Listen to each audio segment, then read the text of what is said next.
Good evening and welcome to the Board of County Commission budget hearing. The date is September 23, 2025. Welcome everyone. I would ask you check your phones or any other electronic devices you may have. Make sure they're on silent.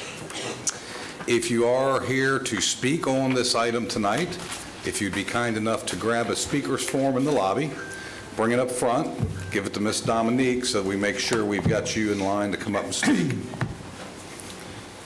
Thank you all for being here tonight. We sincerely appreciate it. The purpose of tonight's hearing is to present the final millage rates and budget for fiscal year 25-26 and to allow for public comments.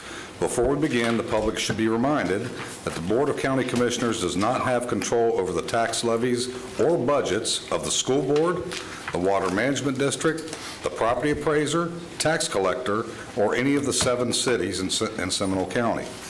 Any questions regarding assessed property valuations should be addressed to our property appraiser, David Johnson. And there's folks from his office here tonight. There we are. Good to see you. Thank you very much. Before I turn it over to the county manager, I just want to take a moment and thank our staff, county manager. In my opinion, you've risen to the occasion. We gave you a task almost 18 months ago to go find cuts. Each one of your departments dug in deep, made cuts. You brought it back to us for a work session. We asked you to go look again, make additional cuts. Some of our constitutional officers have done the same thing. So we sincerely appreciate, thank you. You know, this is not the normal that we typically, you know, spend 18 months digging around trying to find all the cuts that we can and asking everybody to take a serious haircut. That said, of course, we know there's a lot of things that, you know, have escalated in price, and so I imagine we'll have that discussion tonight. So thank you all for your due diligence and your work on that, including our clerk of the courts, our sheriff, property appraiser, tax collector, and so forth. So Mr. County Manager, the floor is yours. Thank you, Mr. Chairman and commissioners and the public. The purpose of the meeting tonight is to present to the public the final budget for all funds and the final millage rates for the countywide district, fire MSTU, and roads MSTU, as well as the rollback rates. By the state definition, the rollback rate is a millage rate when applied to next year's tax base, excluding the new construction that will generate the same revenue as we raised in the previous year. The budget and millage rates before you tonight are a result of nearly a year of collaborative work. As many of you have indicated, we knew this budget year was going to be a challenging one. Due to the rising cost for public safety, transportation, and state-mandated services, this year's budget process began earlier than usual. We developed budget guidelines that focused on essential services and discouraged discretionary increases. For the first time, these guidelines were also shared with our constitutional offices, creating consistency and transparency across all participants. In the months that followed, the board and staff engaged in a series of workshops and retreats, including a full-day session where department directors developed over 40 efficiency initiatives to cut costs, streamline operations, and improve service delivery. By May and June, commissioners had reviewed every constitutional office, department, and service area, ensuring a comprehensive and transparent approach to balancing the fiscal responsibilities with maintaining the essential services our growing community relies on. And at this point, Mr. Chairman, I'd like to turn it over to Mr. Jex, who will make a staff presentation, and then if you would like, we could open up for public comment. Will do. Mr. Jex, the floor is yours. Thank you, Commissioner. I'm Timothy Jex with the Office of Management and Budget. In accordance with Florida statute, truth and millage requirements, this is the second public hearing to adopt the final millage rates and budget. The budget before you is balanced for all funds with no changes from the tentative budget approved at the first public hearing. I will now present the final millage rates. The first column shows the current FY25 adopted rates. The second column shows the rollback rate, which would generate the same amount of ad valorem tax revenue as the current year, excluding new construction. The next column shows the FY26 millage rates, and the last column shows the percentage of the final millage rates over the rollback rate. As you can see, the FY26 final rate for the countywide millage is 0.5 mils higher than the FY25 adopted rate. The increase in millage will be used to maintain public safety services, offset rising costs of transportation, meet state mandated regulations, and remove the existing budget deficit. The fire and road district millage rates will remain unchanged from FY25. The general countywide millage of 5.3751 mils is 16.42% above the rollback rate of 4.6168 mils. The fire rescue MSTU millage of 2.7649 mils is 5.43% above the rollback rate of 2.6226 mils. The unincorporated road MSTU millage of 0.1107 mils is 5.33% above the rollback rate of 0.1051 mils. And the aggregate millage rate for all BCC taxing districts is 7.3663 mils, which is 12.7% over the current aggregate rollback rate of 6.5363 mils. I will now present the budget. The total countywide budget is $1,215,087,959 for all governmental funds, special revenue funds, enterprise funds, and internal service funds. The chart on the right shows a breakdown of the countywide expenditure budget, and there are no adjustments from the tentative budget approved at the first public hearing. That concludes my presentation. Thank you very much. Any questions for staff at this juncture? Seeing none, we will go to public comment. Ms. Dominique, if you will list the first three slowly so everybody catches the names. Rafael Carmano, Carmano, Pete Buis, and Jan Bartlink. say the last one again. Jan Bartlink. Bartling? Yes, sir. Thank you. If you folks, when you come up, if you would give us your name and address for the record, you'll have 3 minutes. We would only ask, due to efficiency and respect for all the speakers, we try not to be redundant in what others say. If you like what's being said, give us a thumbs up. If you don't like it, give us a thumbs down. Proper decorum is expected. We won't tolerate screaming out and yelling at each other and those kinds of things. So please, sir, proceed. For the record, my name is Rafael Camano, 3551 Hollow Oak Run, Oviedo, Florida, 32766. Good evening, Mr. Chairman. Good evening, Commissioners. Good evening, County Manager. In 1999, after serving in the U.S. Army, my family and I decided to move to Seminole County. And it was only basically for 3 reasons: the quality of life, the natural resources, and the school system. Reasons or values that are envy among other counties and municipalities. Values that are not only attracting working families, but that have positively contributed to the local economy and outside investments such as Mitsubishi, JP Morgan Chase, AAA, Verizon, Deloitte, among others. So it is understandable, practical, and prudent when the place that I live, Seminole County, when the commissioners are asking for us to help out. The last time you asked for a raise was about 16 years ago.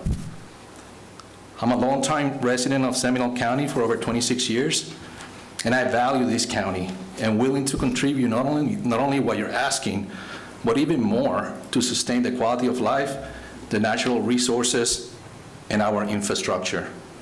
Thank you for all you do. Thank you for your hard work, and God bless you, and God bless Seminole County. Thank you. All right, next.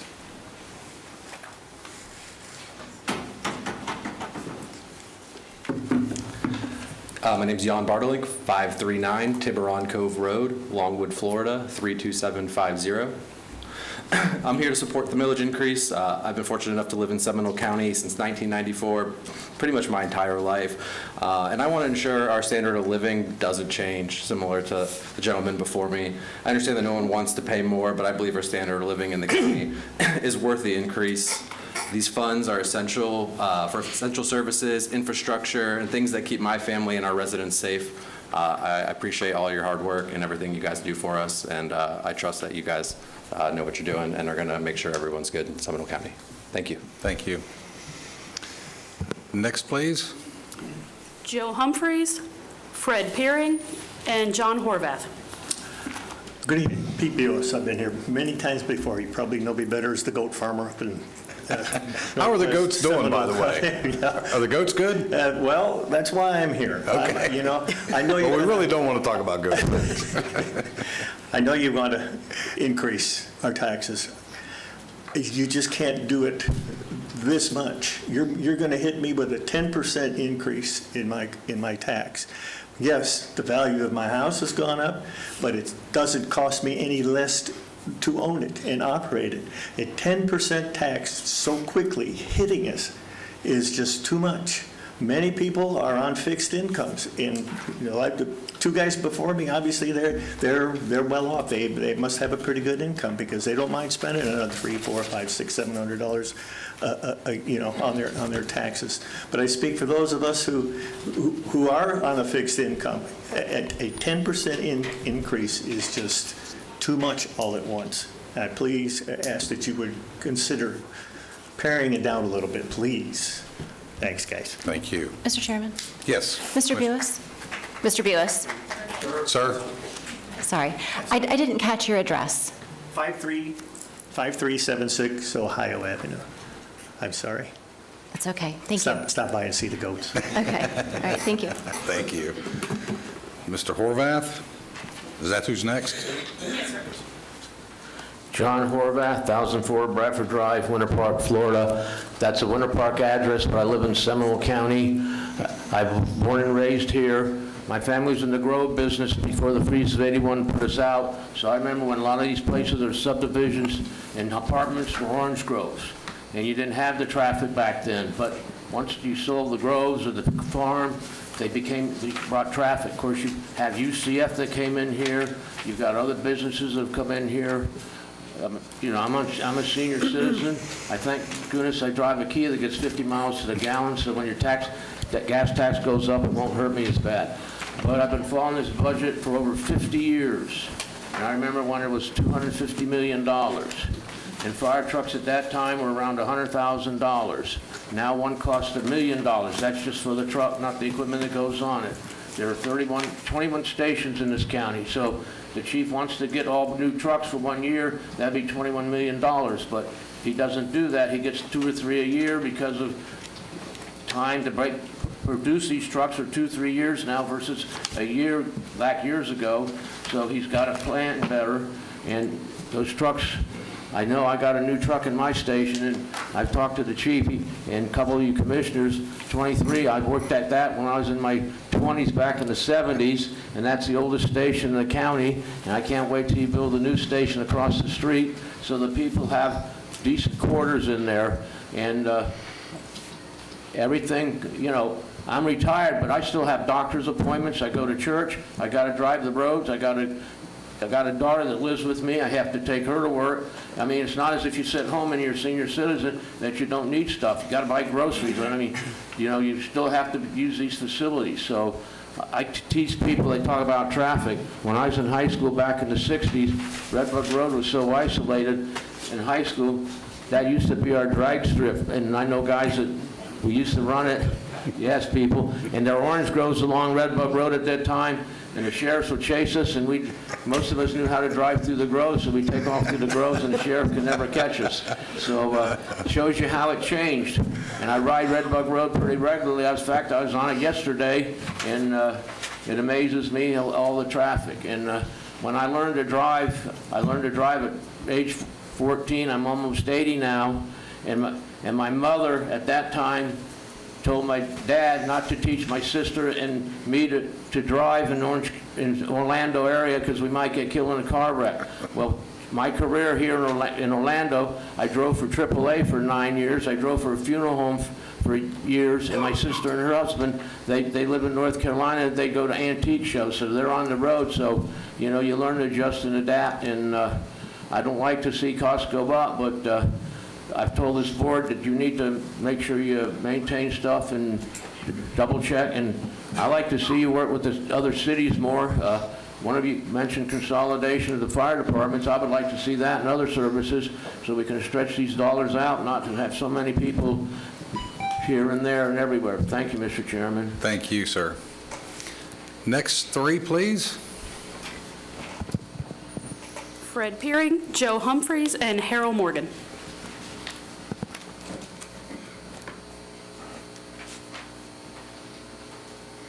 Good evening, Mr. Chairman, Good afternoon. Commissioners.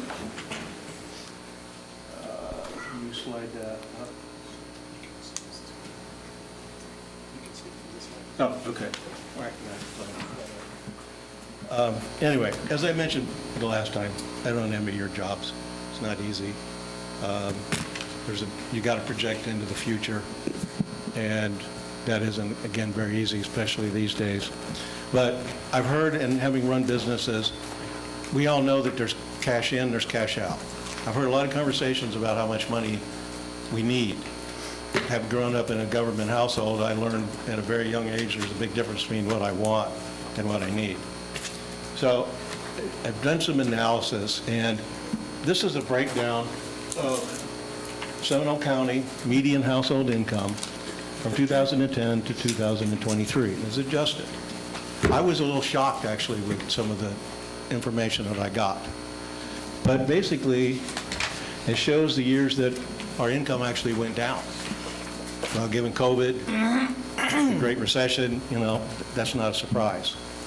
But net, from 2010 to 2023, the median household income for Seminole County increased by, wait for it, $179. That's a 0.22% increase. Now, again, there's years up, years down. But comparing that nationally, for the entire country, in that same time period, the increase was $5,602, which again was up 7.68%. So, and the other thing is, again, in the county, you have households that are not family households, and I was a little actually surprised at the disparity of incomes. For family households, the median income in 2023 adjusted was $101,999. For non-family households, we know that that's a growing percentage of the population. It was actually $52,614. So again, I know that this is not an easy task, but what I'm asking you to do is think about where the money's coming from. We understand what the expenses are, and I understand where the big amounts of dollars are. $500 million bond funds. I've done bonds. I know how they work. I know how the interest can compound. So all I'm saying is, it's not the sidewalks. It's where we're really spending the big amounts of money. So again, thank you. Good luck, guys. Thank you. Can I ask for that document to be put back up there? I just want to read the top header. Yeah, and I've got extended. Commissioner would like it put, yeah, there we go. Is that what you needed, Commissioner? What's above it? It's Is there in anything above it? 2023 inflation-adjusted dollars. There you go. So the dollars from the earlier years were inflation-adjusted the whole way. Understood. I just want to make sure we understand the analysis. Thank you. Thank you, Commissioner.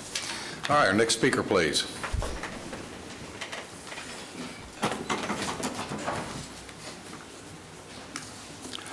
Yeah, Fred Peering, 2585 Tuscaloosa Trail, Maitland, Florida.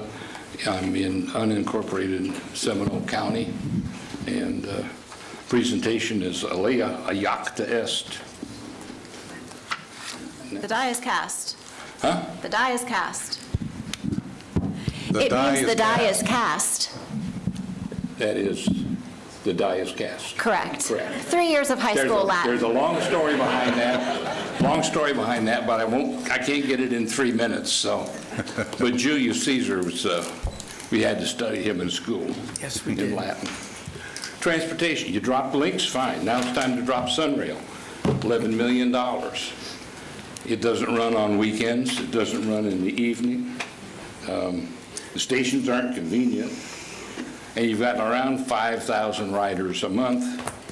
That's 20 days people are riding it. I'm assuming that someone that gets on the train and goes somewhere comes back. So It's 250 trips a day, which is 125 people, which is to the tune of about $250 per person per trip that you're subsidizing. Now, there's no public transportation system that pays for itself. Even in Europe, it's always subsidized by the government, and that's fact of life, I guess. So I think that's one thing that you should really look at and consider whether or not you really want to support it. Development. Hopefully you remember your mom standing there with their hands on her hips saying your eyes are bigger than your stomach. Well, you know, you've got a new sports arena that you're talking about. I thought it was $65 million, but there was an article in the paper, I think in August, that was like $100 million in indoor soccer. You've already got Boomba, and of course, my favorite of your development is the Oxford, because I happen to live close to that, and that's a mess, and it's $20 million already shot and another 50 probably coming. So, you know, it just doesn't really, it brings in money, but it doesn't help the taxpayer. And I think you need to consider your approach to development and what it does to the residents, the people that have been living here all the time, when you change everything from a casual area to all of a sudden 820 people, narrowed roads, and all the effects that you really have. You know, as far as development, the ROI on my investment is zero. Okay, in summary, of course, we talked about this the last time. 2022, you had a 3% raise. 2023, a 3% raise. 2024, a 3% raise. And now this year, 13.16. Thank you very much. Thank you, sir. Next. Harold Morgan, and then after that, Cindy Haller, Raul Vizega, and Richard Creedon. I'm Harold Morgan, 526 East Highland Street, Altamont Springs, Florida. Moved here July the 4th, 1989. So does that make me a Floridian?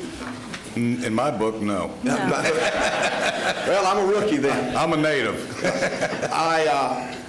I'm coming in supporting specifically budgeting for the Parks and Recreation. I'd like to see it a little bigger, but I need to tell you a story.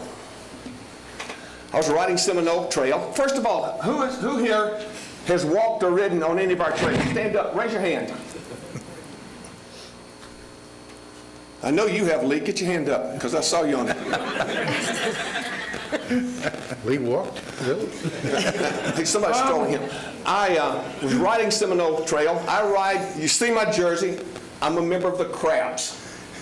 Crusty, Retired, All Recumbent Society. We ride the trikes, the two wheels in the front, one in the back is called a tadpole. I was riding on it, and a guy asked me, said, "You're riding on that? Why don't you join us?" Now, these budgets are about people. So, I joined them. I was a stranger. Became an acquaintance. I became a friend. Then we became people because of this budget and these facilities. There's nothing that we won't do for each other. On the way up here, one of our residents in Oviedo that rides with us, he had had a stroke. I stopped in Lake Mary to see him. I doubt if he remembers that I came by. We're seniors. We stay active. Fortunately or unfortunately, I was asked to do the obituary and the memorial for two of our guys. Acquaintances, we're strangers, acquaintances, friends, then there's nothing that we won't do to help one another. Keep supporting, generously supporting our Parks and Recreation because we're about people. We're about people. We're about making good people. Thank you. Thank you. Next, please. Good evening, Cindy Holler, 1731 Beacon Drive, Sanford. Let's see. So that was a really nice, so thank you for that. Touch me. So anyway, County Manager, Commissioners, as Pete said, difficult for those on fixed income. I can't disagree with that. I don't want to be redundant. I mentioned this before to the County Commissioner about developer fee increase needed, and I hope that's something still that the commissioners are looking at in the county. So some reduction in the increase, please. I asked for that, as Pete did, and a couple other people. And I like the brochure that y'all put together. I didn't get a chance to read it all, but it looks very nice. So I look forward to analyzing that. In myth number 9, where it talks about Seminole County has the highest tax burden in the region, I recall at the last meeting on the 10th, Commissioner Herr brought up Lake County, and Lake County was lower than us. I see that they're not in myth number 9. So I would love it if maybe the county, you could have a discussion or maybe share why Lake County was lower and how we could, get there. Okay, that's all I have. Thank you. Thank you. We want to live in Lake County.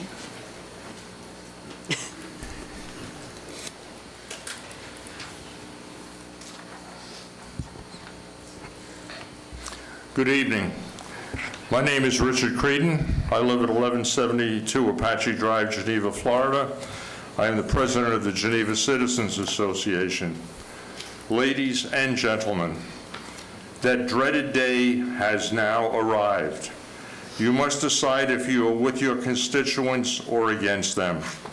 Finalizing your proposed large millage tax increase would show that you are against most of the citizens of this county. Seminole County has two kinds of problems.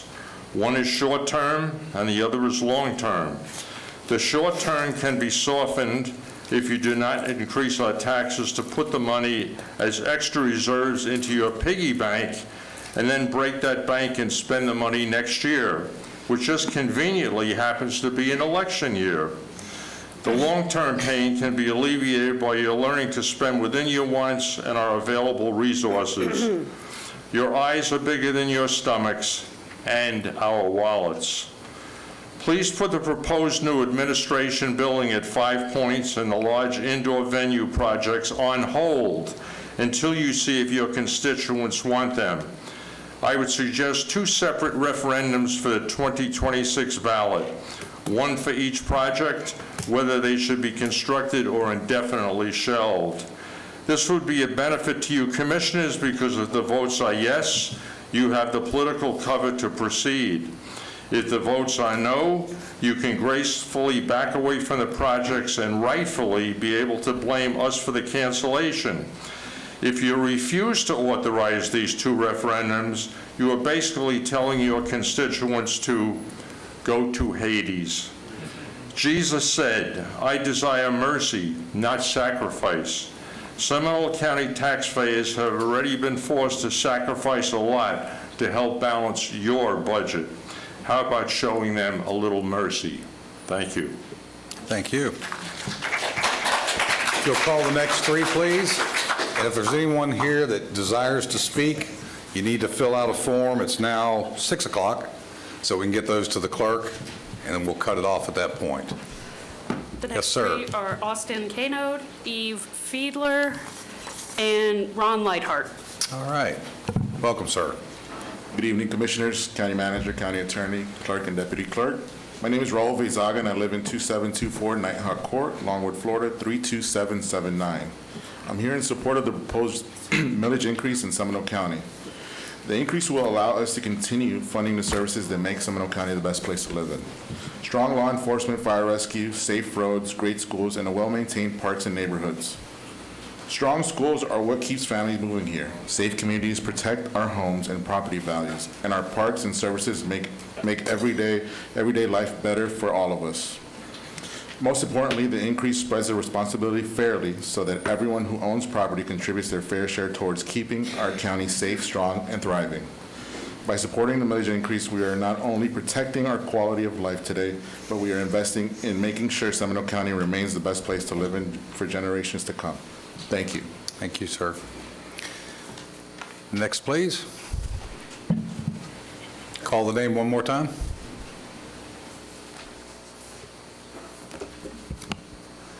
Good evening, Commissioners, ladies and gentlemen. My name is Eric Fiedler. I live in Altamont Springs. I'm going to put this thing that you guys handed out at the front up here. Thank you. This is my second time being here at Seminole County Commission meeting, the first being 2 weeks ago. And it's because I got to my trim notice, and I was getting 20% increases from my previous year to what was proposed. And that drew me away from my family, from a nice dinner, to be here with you. And that increase is a 16% increase. So your proposed millage up here, this is from the thing that you passed out, is 16% over the rollback rate. Now the rollback rate is the adjusted rate to maintain the same level of real estate income from the previous year for the following year. And that's just, to me, that's a horrific increase, and that's going to be difficult to bear with tenants, small businesses, and even like my own homestead house was a 6% increase. But what was interesting, I just got this separating myths from truths brochure. It would have been nice, I missed it somehow. But there were some facts that you guys said 2 weeks ago that were interesting. One was the general fund only accounts for 33% of the total county budget. Another one that was kind of driven into our ears was that the five of you can only control 1.1% of the budget for Seminole County. That was not what was said. That's misrepresents, but go ahead. Commissioner Constantine was talking to the budget person saying that only 1.1% It's the increase. was an increase. Okay. It was an increase. It was an increase of 1.1%. I misspoke. Thank you for correcting me. But I would like to say that something that you guys do have 100% control over is whether you guys pass this millage rate. That lies on the votes of the five of you right here. And I would encourage you not to pass the millage rate increase. That is something that you guys control. Encourage your constitutionals to live within their means, just like us ordinary citizens have to do every day. Thank you. Thank you. And Next, please. Mr. Chairman. Let's just. Mr. Chairman, I think it's important, the constitutionals are not our constitutionals. Right. They're their constitutionals. They're elected. That's right. Okay. Yes, sir. Okay. Ron Lichtart, 1036 Winding Water Circle, Winter Springs, Florida. I was here 2 weeks ago, and I, of course, listened to all the speakers here, and also listened to you, right? So, but, I hear the word fiscal conservative, I believe, by Chairman Zembauer. But, in today's world, I don't know what that means, regardless of party affiliation. So, but the one thing that is very, very clear to me, and this has been bothering me for many, many years, is, yeah, we can get more money for the police department, the fire department, all that good stuff. I realize this is the police department on this millage right here. But you're also increasing the pensions. And I have a huge problem with the defined benefit pension plans. I realize it's state and you got other issues, but you got to fight it. I can't believe that we still have defined benefit pension plans today in the United States. It's a pension plan we cannot get in the private sector. Where in the world can you be in a higher risk job and collect 90% of your pay when you retire? For our police department, they can, after 30 years, because the multiplier is 3%, they can get 90% of their base pay, right? This is after you work for 30 years, right? Okay, and of course you can take that number down based on how many years you work, but think about all the people that have fixed incomes. So we're subsidizing you with a defined benefit pension plan, which is extremely generous, while they're on fixed incomes. It's just the silliest things I've seen over the years, and it's amazing that we still have this. I realize, again, you got being pushed back from other, the state and you name it, but when are we ever going to fix that? Because I see loopholes and loopholes into the system too. I mean, I got a company here in Lakeland, Florida, that makes airbag inflators. An airbag inflator, 10,000 PSI. If you don't know what that is, that's a gun. Every car has a gun in their car. And sodium azide is a propellant. I got a guy splattered against the wall. I got another guy that lost his arms and his limbs, and you name it. But they make a fraction of what any high-risk job in comparison to the police department. So that's always been a touchy point, and I wish someone would take, the initiative to change that, because I don't see the changes. And you keep making the comparison, okay, well, the city competing, right? This thing, right? You have to compete, right? But you have an open checkbook to the taxpayer. So here's the thing. I work for a $2 billion company, right? 600 million global. 600 million is in the United States. We have a 40% turnover rate in the last 2 years. 40%. I got a cut in vacation time. I got a cut in my 401k. Now, I'm not jumping to the other side because it's not just about money. It's also about what I believe in, the product, and you name it. And I think that needs to be shared here as well. Appreciate your time. Thank you, sir. Next, please. Good evening. Good evening, guys. My name is Austin Canode, Sanford, Florida, 32771. I'm going to abstain from giving my full address at the moment, but thank you for your guys' time. I'm here to oppose the millage tax increase. I feel like I differ from a lot of people in here. I'm pretty new to Seminole County, so I've lived in a couple other counties beforehand, and as a new homeowner here, I was attracted to buying here because of its affordability, and I think just increasing the millage rate is going to decrease the attractiveness of buying in this county. And I think if more people want to move here, then you're going to get that revenue later on. I understand that a increase of the millage rate right now is going to give you that increase in revenue like right away, but if you, I think, are just patient and make it more attractive to want to live here in Seminole County and Sanford and wherever, I think you'll see that revenue later down the road. I know it wasn't mentioned a lot today, but I did listen to the September 10th meeting, and a lot of people did come up and talk about people on fixed income. There are a lot of people within Seminole County on fixed income, and I think you really need to look at it as a whole and not just this one increase. There have been a lot of increases, to the gas, the utilities, to property value increasing. And so I think if you look at it as a whole, $12 a month, like you said, is maybe not a lot to everybody, but if you look at everything that has increased, that $12, this $12, compiles to everything else, and it is a lot. And I think politically, just looking at it too, like the trend right now is to lower taxes. I understand that, everyone wants lower taxes. I'm sure you guys do too, but, even our own governor is flirting with the idea of getting rid of property tax. And, personally, as a libertarian, I love that, but I know some things are easier said than done. So I just encourage you guys to, continue to look at the budget, and hopefully, I encourage you to vote, to not raise this tax. Thank you. Thank you. Next three, please. Melanie Cross, Austin Steiner, and Wynn Adams. Cross, Steiner, and Adams. Yes, sir. I'm Melanie Cross. I live in Lakewood at the Crossings in Lake Mary, 32746. I'm against the tax increase. I think a lot of the people that spoke before me have said it better than I ever could. I am a native Floridian as well. Fantastic. Not a lot of us left. I know, but they're going to put us on display at the zoo or something. The native Floridian exhibit, there'll be like 10 people in there. Right. But, I've lived in Florida for 58 years, and I've lived in Seminole County for 20 years, and I lived here also back in the 90s. And I've just seen all the changes that have been rapid in the past couple of years. And I think that, thinking about raising taxes, there should be further study on that to see where the money can otherwise come from. I don't know if anybody considered like impact fees when somebody moves here from out of state or something like that, that the community is increasing so that it's shifted a little bit.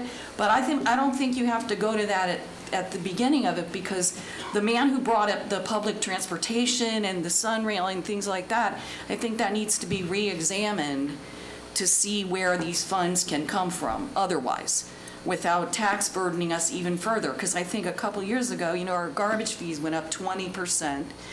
Gas taxes just went up. Everything is going up, and wages are stagnant. I haven't made any more money in 7 years. And so it just keeps going up and up and up. And I think that's the easy thing to do, is just increase. But I think if all of you with your expertise can look at these other people have commented on that and have given you very good information on that, I think that would be the way to go, is to not do this now and do some further study about where this could come from. Because everybody is having to tighten their belt right now. And maybe there's some things in, public things that can be, that really aren't paying for themselves, or that nobody's really using that much, that can be, trimmed down or whatever. The money's got to be in some of these things. And the guy with the Latin phrase, he said it way better than I could. I would just like to second what he said. Thank you. Thank you. Next, please. Be Mr. Steiner. Yes. Yes, sir. And then Mr. Adams. Hello, everyone. I'm not going to beat a dead horse here on... Name and address for the record, please. Austin Steiner, 4747 Ohio Avenue, Sanford, Florida. I've been born and raised here, been here 28 years, natural Floridian. I can see the growth. You guys are, not you guys specifically, but people are moving here from across the woodwork. Every farm, pasture that I ever saw when I was a kid, when I was outdoors, it's almost all gone. We call ourselves the natural choice. It's becoming the natural choice of concrete out there. And basically, I oppose it. And the amount of money that's coming from the people moving here and the development is far none, and I'm going to keep it short and sweet, but I disagree. I think we need to reevaluate some other options, and the apartment complexes that are going up everywhere, they're really not contributing as the owners are in the county, and we need to look at the people that are coming and just using all our resources, but not actually contributing and paying for these resources. But I'd like you guys to consider everything that was already said about the fixed income and everything like that. It's tight out there right now, and raising a family, someone that's born and raised here, it's harder than ever, and I'd like you guys to consider that. Thank you. Thank you. Mr. Adams going once? There he is. I didn't see you there, sir. Grant, can you...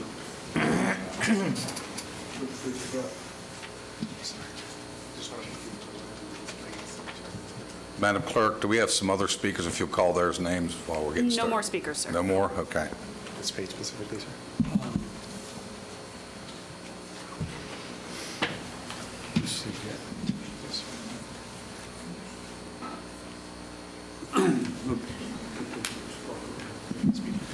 Yes, my name is Wynn Adams. I'm former Seminole County Commissioner, and I'm also the current treasurer of Coachlight Estates Section 2, which is in Fern Park, Florida. My address is 646 Fellowship Drive, Fern Park, Florida, 32730. Our community is primarily senior citizens. We have 55 homes within our community. And I am concerned, of course, since the majority of us are on fixed income, that we have, let's just say that we watch our money, and we hope that our county commission also watches our money. I have concerns about the item number 10. County has thoroughly reviewed the budget and so on and so forth. Well, number one, when we develop the millage rate, and please correct me if I'm wrong, we take the total budget for the county and we divide it by the total property values of the county. Is that correct? No. That's not quite right. Is that correct? We can explain that. We'll get it explained to you. Okay, all right. If that is the case, and we want to maintain or get the millage rate to go down, we need to do what we did back in the 90s when I was a commissioner, is increase the property values in the county. And we can do that by bringing in more business and producing a higher level of taxable property. We don't seem to be doing that, and I'm questioning as to why. For example, I'm hearing that we want to put in an indoor sports complex. My question about that, being a former economics degree from Florida State, is that there is such a thing as known as an economic multiplier. Is economic multiplier the greatest for that, or should we concentrate on getting something like hopefully going after business with use of artificial intelligence?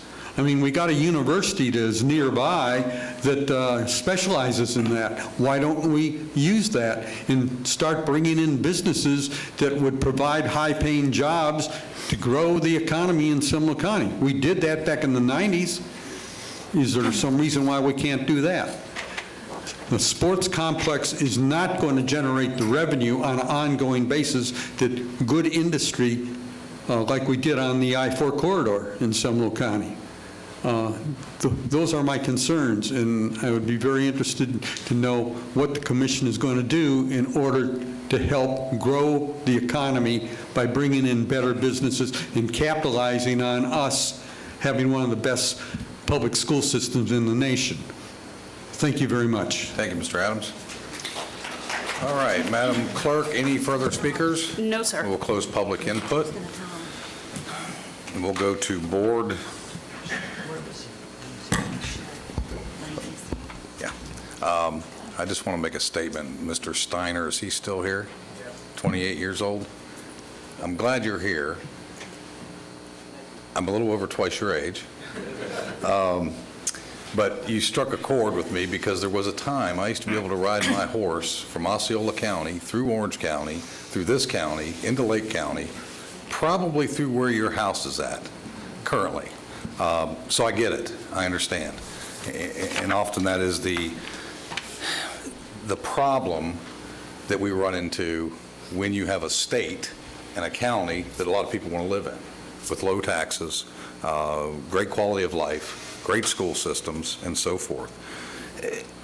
And I'm going to ask staff to get into it just here in just a little bit, but this notion that the county can just tear up Sunrail and throw it away is a contractual agreement with the state of Florida. And we've had this conversation with the state. And I think the letter that came from the state was, you shall either pay it or we will take it out of your annual funds that you receive from the state for other issues. I personally am not a big fan. Commissioner Lockhart is our lead on that, and she does a great job, and I assure you, she is working each and every meeting to do what's best for this county. There was also some information about impact fees and apartments, so I just want to make sure we set that straight. We cannot control, only to a certain extent, impact fees on developers. That's statutorily limited by Tallahassee. So we can only do certain things. Apartments, and I think this was said at the last hearing. If it wasn't for the apartments in the 7 cities, which 72% of them are in the cities of Seminole County and not in the unincorporated area, your taxes would probably be double what they currently are. Apartment owners and dwellers get 0 homestead exemption. So the owners of those apartments have to pay full rate. There's no exclusions, no homestead, no Save Our Homes, no anything. And Ms. Tyra Miller from the property appraiser's office will probably be able to help you with some more information with that as well, or if you have questions about how your property is being assessed. And I heard some comments about we need to raise the assessment. That lies with the property appraiser. so they can answer those questions as well. With that said, I'm sure we'll get into some more stuff, but I also the sheriff is here tonight and wanted to make a statement, so I'll invite Sheriff Lima down real quick. Sheriff?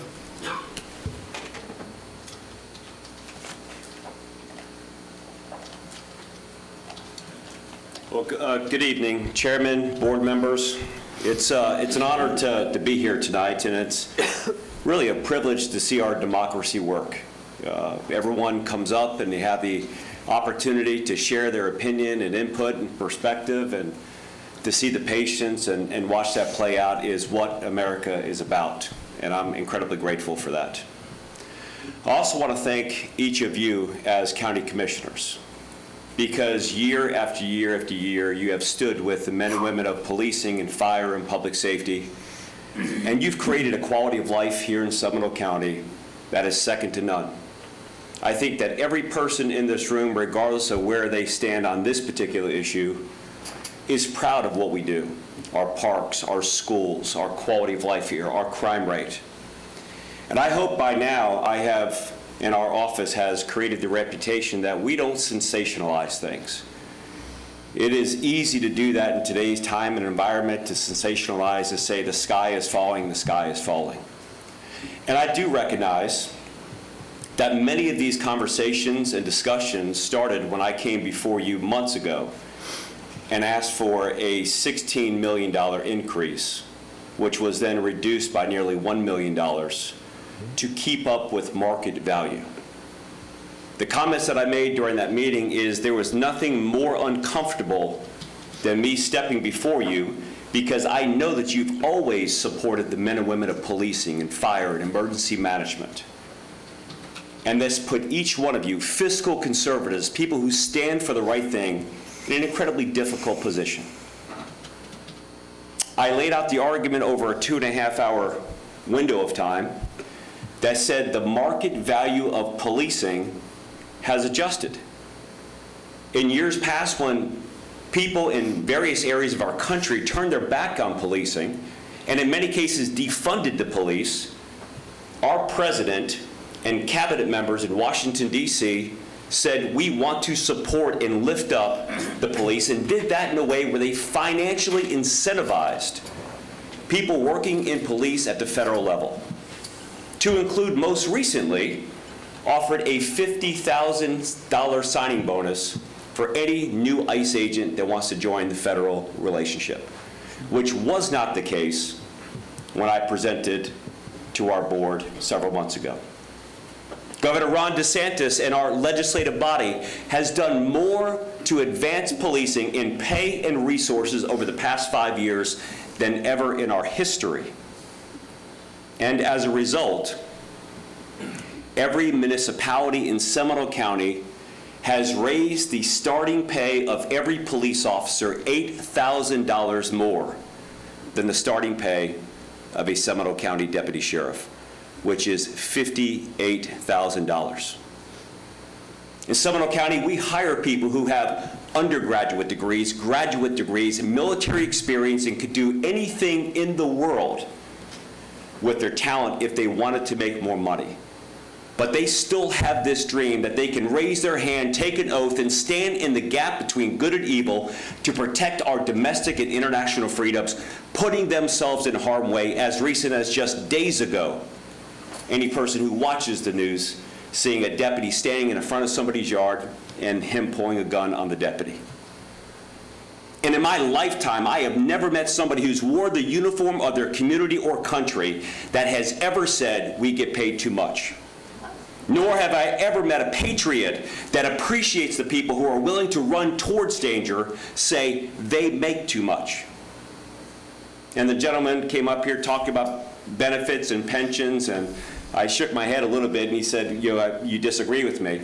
It was not because of his principle, it's because the people who join now don't stay until they become invested.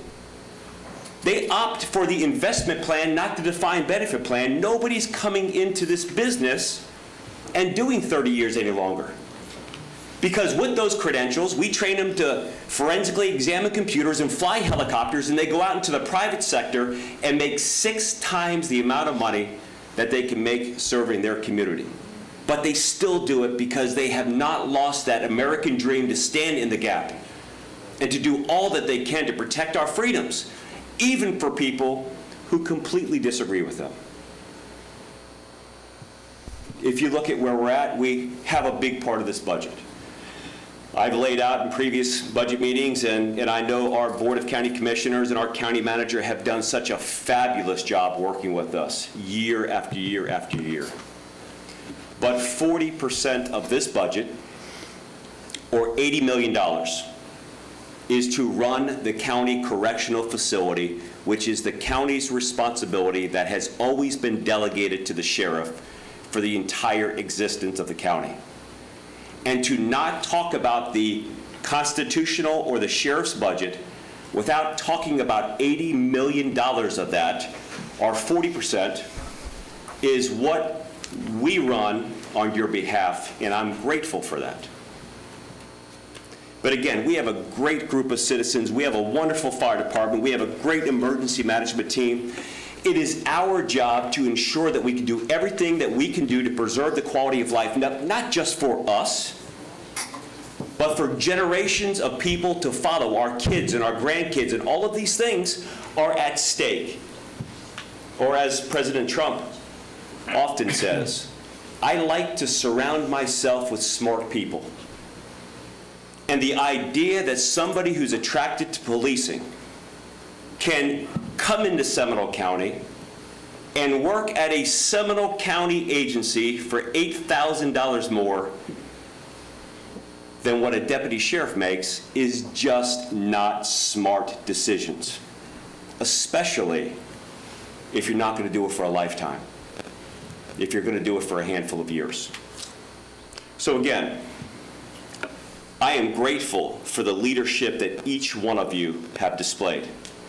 And I can only imagine, because I'm not at the dais, I'm not making decisions to prioritize this. I can only imagine the heat and the emails and the phone calls and the community events that you're at. But I know every one of you to be strong and conservative. And the last thing that you would ever want to do is be faced with a situation like this, but you know that the decisions are bigger than you. It's to preserve our quality of life and what we have. And for that, not only me, but every member of the Seminole County Sheriff's Office and their families are incredibly grateful for the leadership that you're displaying and the way that you're handling these situations. And if there's anyone that wants to have a conversation directly with me about how our deputies don't deserve, at bare minimum, what every other municipality is receiving in Seminole County, I'd be happy to have that conversation. Because the fact is they deserve a hell of a lot more than what we can ever give them. Even what's on the table now is not enough for people that are going to stand in that gap. God bless you guys. We appreciate the partnership and the collaboration, and I'm thankful for each one of you. Thank you, Sheriff. All right, Mr. Jex, I think you're next, sir. Did you want me to address the property tax question? Yes, please. Sure. So our office, the Office of Management and Budget, we're responsible for estimating the ad valorem revenues. Those are generated through property taxes. So if we look at our general fund, the revenue is set with, it has no association with the expenditure budget. The property appraiser sets the county-wide taxable value. That includes apartments, single-family homes, commercials. We take that taxable value and we divide it by 1,000 and multiply it by our millage rate, and that's how we get our revenue. We assume that most people get the 4% early payment discount. That's the budget we set, and typically that comes very close to what the revenues that we receive. Great. Thank you very much for that.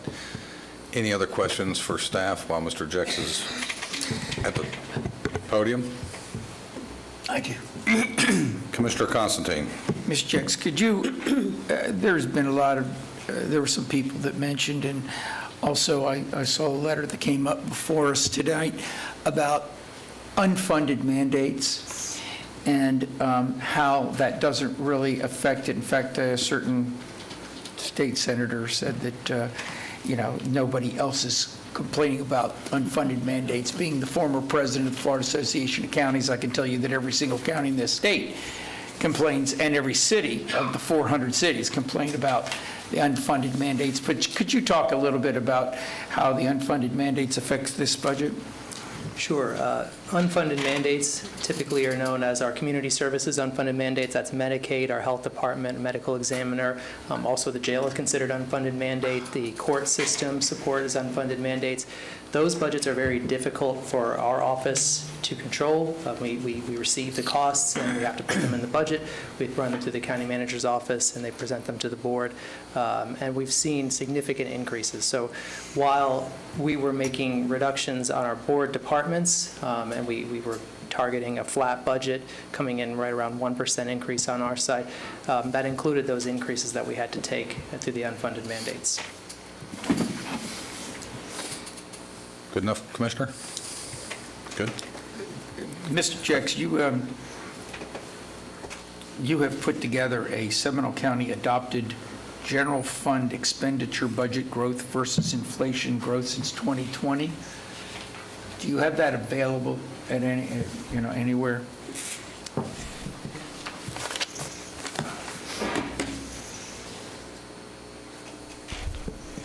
Slide 18. I don't need you to put it up, but It's up. It's up. Okay, good. I want to make sure that everybody understands that, and Sheriff, thank you for an inspiring, wherever you went, speech. I think somebody took him up on his offer. And the reason why you increased your budget. But, the fact of the matter is that, it has, the constitutionals, and this is not against constitutionals, and I hope that they're not against us. We're all in this team together. But the fact of the matter is that people keep talking about, our budget and what we control. We are 33% and they are 66% of the budget approximately. Is that correct? Approximately. Okay. Thank you very much. And any constitutional that says that they have not increased and we have increased, that is just not a factual statement. Is that correct? That's correct. Thank you very much. Because I've also heard that certain things at a Seminole County Republican Executive Committee meeting, that a certain constitutional officer said that they are living within their means and have not increased their budget at all, where we are continually to increase ours, and that's just a blatant misrepresentation of the truth. Okay. That's the only questions I have for Mr. Jex. I have a question for Mr. Harris, Emergency Management Director. Alan, I hate to put you on the spot, but I've got to... Walk slower, Alan, walk slower. He's so happy. So for the record, Alan Harris, Director of Emergency Management for Seminole County. And also in charge of the animal. And in charge of animal control as well, yes. That's one of the divisions. 911.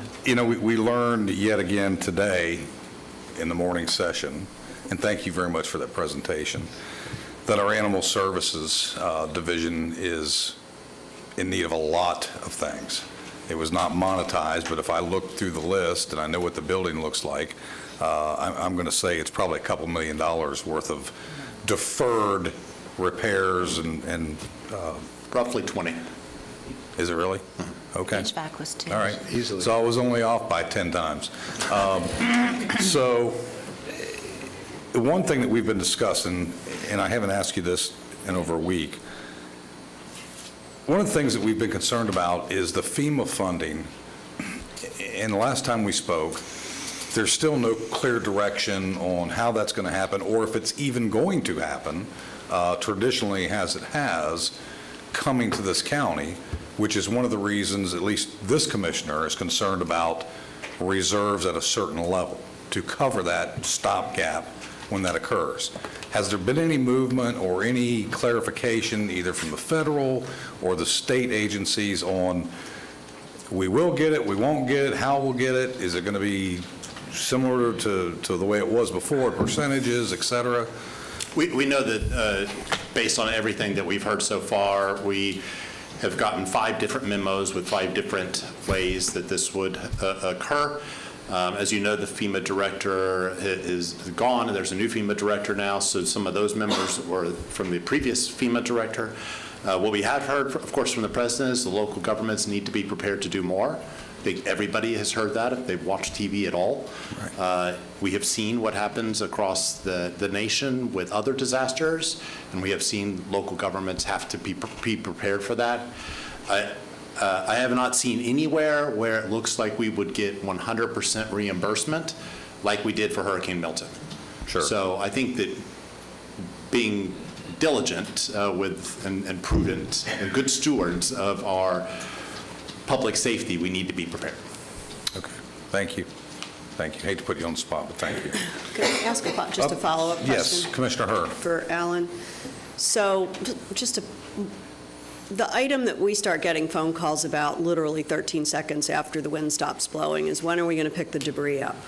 So I'm only going to use that one example. There's more important examples after hurricane recovery that exist, but that one affects the entire community and seems to generate the most phone calls. Do the contractors work and then wait for FEMA to reimburse us? Yes, so we contract directly with the haulers and the monitors. So we notify them, there's a whole timeline in our comprehensive emergency management plan, how far out a storm is to us when we notify them. There's MOUs, memorandums of understanding for our logistics staging areas. They come in, they charge us, we pay it. We pay it. Yeah. Your answer is no. Seminole County, yes, They pays don't it. wait for FEMA to No, reimburse us. we do. have to pay them or they stop hauling. That is correct. And then we wait potentially years for FEMA if it's coming now based on their previous That comments. is correct. So I only offer that to offer one really good example that impacts every single person in the community of if we are not prepared, there's no one racing to our side to address this. And I have taken calls from a good clip of the folks in this room about debris. And so it matters. So thank you for that. Thank you. Anything else for Mr. Harris? Oh, no. Okay, thank you, Thank Mr. you. Harris. Anyone else? Any inquiries? Commissioner Herr. I don't have an inquiry, but I do think there's a couple things we need to set straight. You did a good job of Sunrail. If we don't pay for Sunrail, the state simply withholds other funding. It's a net wash, maybe even worse. The event center, and I have questioned the event center over and over and over again, but the event center is paid for by the hoteliers self-taxing themselves. I see you, Nancy Harmon, shaking your head. We haven't voted on an event center. It darn well needs to be paid for by them. You've heard me say that before. But to stand in front of this room and say that this tax is paying for that is really not accurate. I think Lake County was left off of the document because Lake County is having similar conversations where the others are not.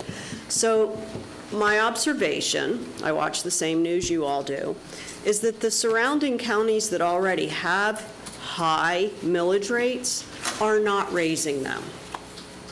The surrounding counties that have low, that have historically been very conservative, are raising them because they've been pushed to the edge by some of the things that are happening in the marketplace. So the starting point matters. You addressed the apartments contribute, and I just want to point out that there was actually a speaker that categorized that pretty well, and that is the house that I'm homesteaded on is a 6% increase, but my rentals are a 16% increase.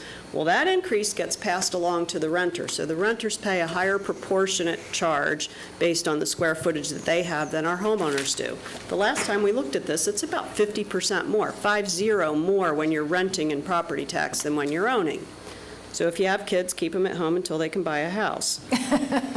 Or don't. I don't know that that's the greatest idea ever. And with regard to this idea of we don't bring businesses into this community anymore. We work every day to bring high-paying jobs into this community. We often can't talk about it because we're competing with other communities to bring those businesses into this community, and we can't violate confidentiality. This is one of the best communities to live, work, and play. We don't have as much available land as some of the other communities do, so we often don't win based on the size of the property that we have, but that is a full-time job for all of us. And so I just thought it would be worth setting the record straight. It's not going to help. I have something going on where I'm coughing. Thank you so much. You're welcome. It's just, I'm not crying, I promise. I would like to cry about a tax increase, but I'm not crying. I'd like to. Thank you. Commissioner Lockhart. I think you've touched, all of you so far have touched on some great things. Mr. Chairman, did you discuss why impact fees cannot be utilized to fill this budget gap? I Did you? gave a rough overview, yeah, I think pretty Okay. clear. All right, and I have seen that repeatedly, well, why don't you just raise impact fees? We cannot use impact fees to run the general operation funds of this organization. It's prohibited by state law. And the legislature, while we work very well with many members of the legislature, many of the things that were identified tonight are mandated by them as to how we can utilize our funds. The sales tax is a perfect example. If we had the flexibility in local government to utilize sales tax dollars for things other than infrastructure, we might be having a different conversation right now. So when you are talking to your legislators, it would be helpful. We don't necessarily need them to give us more funding. We don't necessarily need appropriations. What we need is flexibility and the ability to make good decisions here locally for our local community. The sheriff did a fabulous job of addressing the pension issue, fixed versus investment plan. Mr. County Manager, or maybe Mr. Jex, could you address why we did the gas, utility, and millage? Yeah, and I'm glad you brought that up, and I made sure that we added that to the myth chart that we did back in March when the board had their retreat. The Board of County Commissioners had their retreat. Even long before I got here, I've only been here almost 3 years now. We knew this day was coming, as you all had mentioned. You've seen the revenue, you've seen the expenses. Local government, I'll get off my soapbox a minute. What you all are experiencing in your homes, in my home, in our homes, the government is experiencing that too with the inflationary costs. We don't get a deal, we don't get it cheaper. And so the board, they knew that we had a challenge, and so Mr. Jex, our budget director at the podium, and I represented the board options.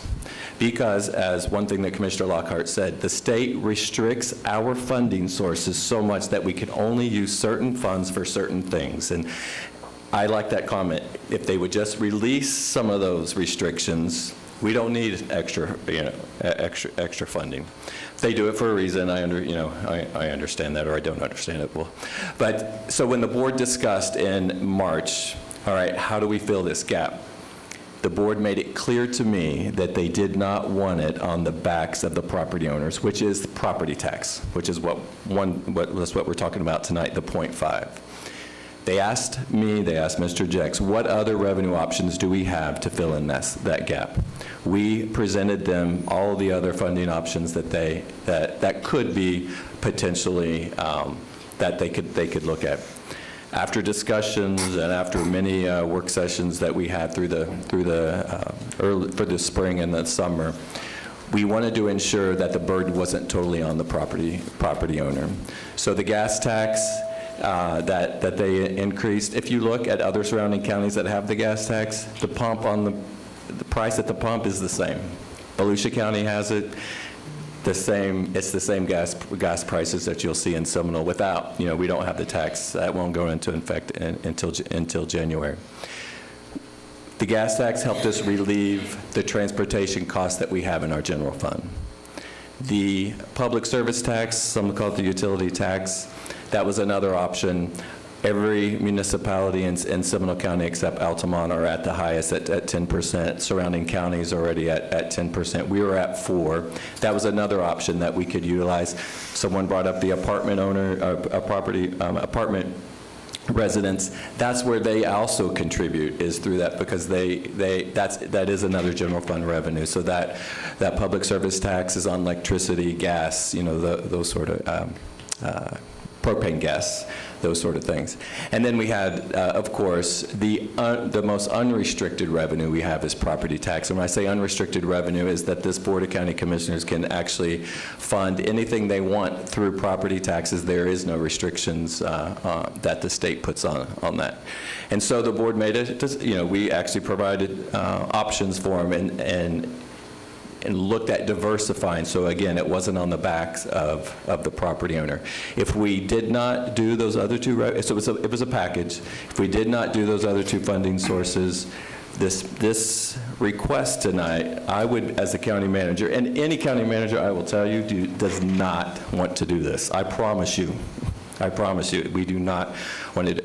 My job is to ensure that this county is fiscally sound, for just not today, for here on out. And there's a lot of things that this county is very proud of, and they should be proud of.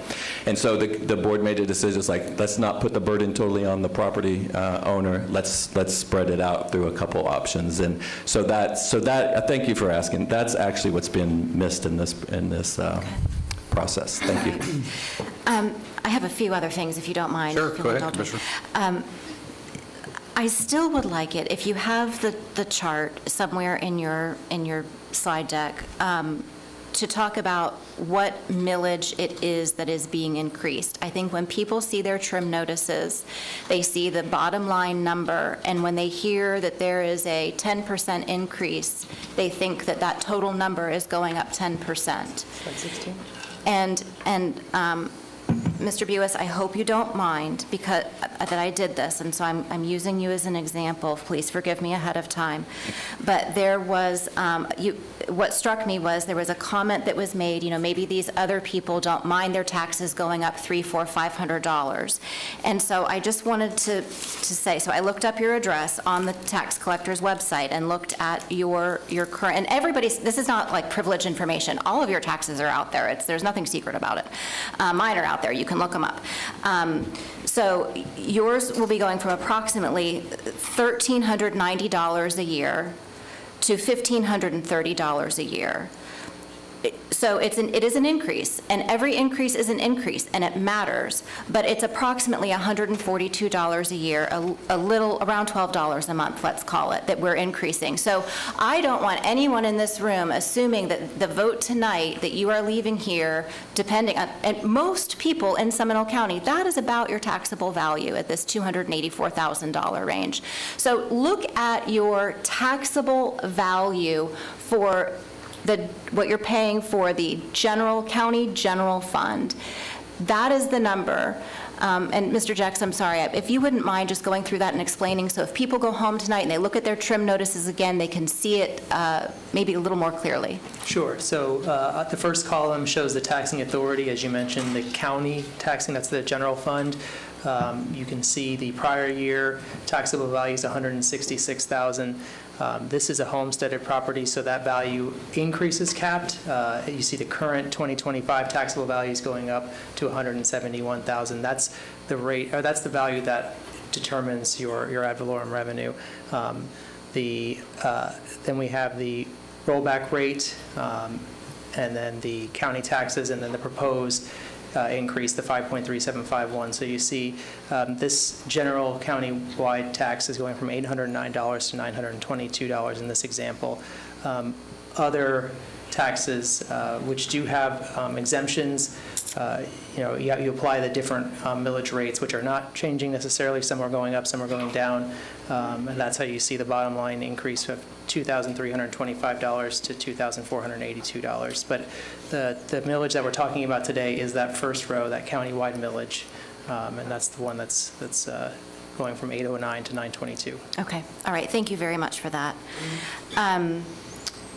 The unfunded mandates total number is $154 million. $154 million of this budget are considered unfunded mandates, for those of you who were curious about that total number.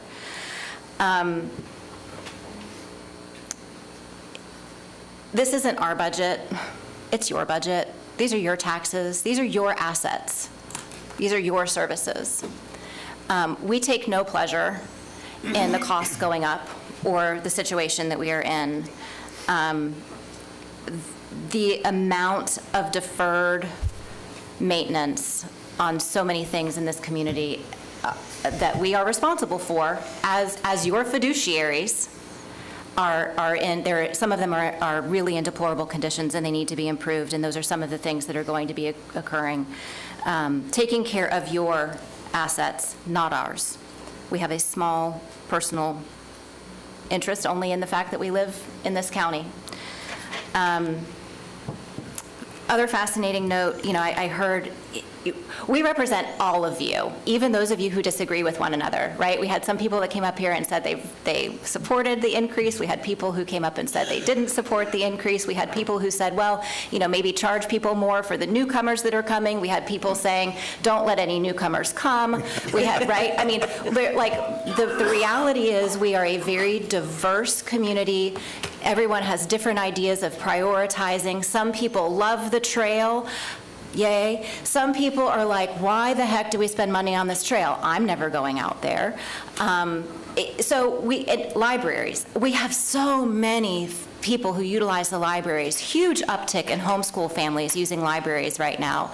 And then we have people who have never darkened the door of a library. But the reality is it's our responsibility to provide for all of the services for all of the constituencies in the most cost-effective way that we possibly can.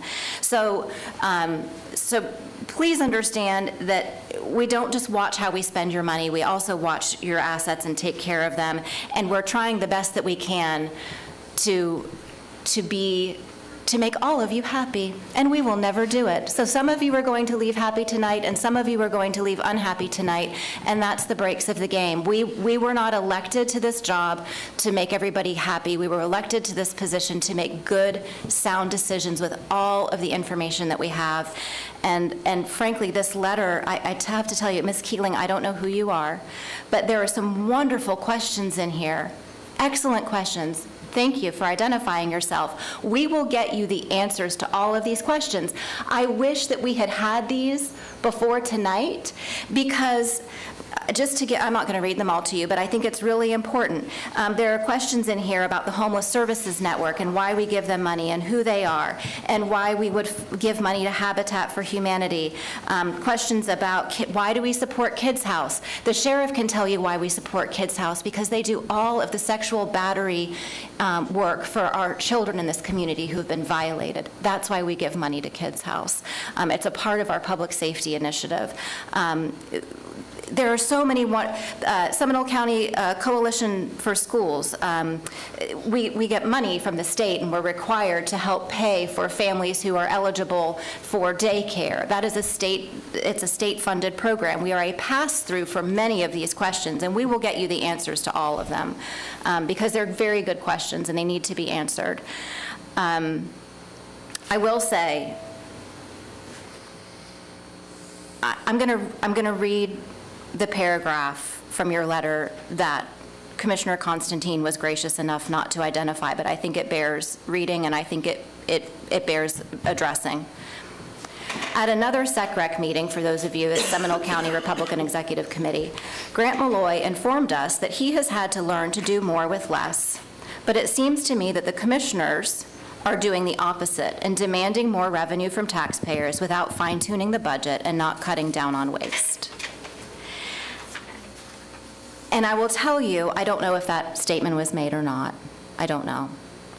But if it was, Commissioner Constantine was very gracious and he said it was factually untrue. I'm going to call it what it is, and that's a lie.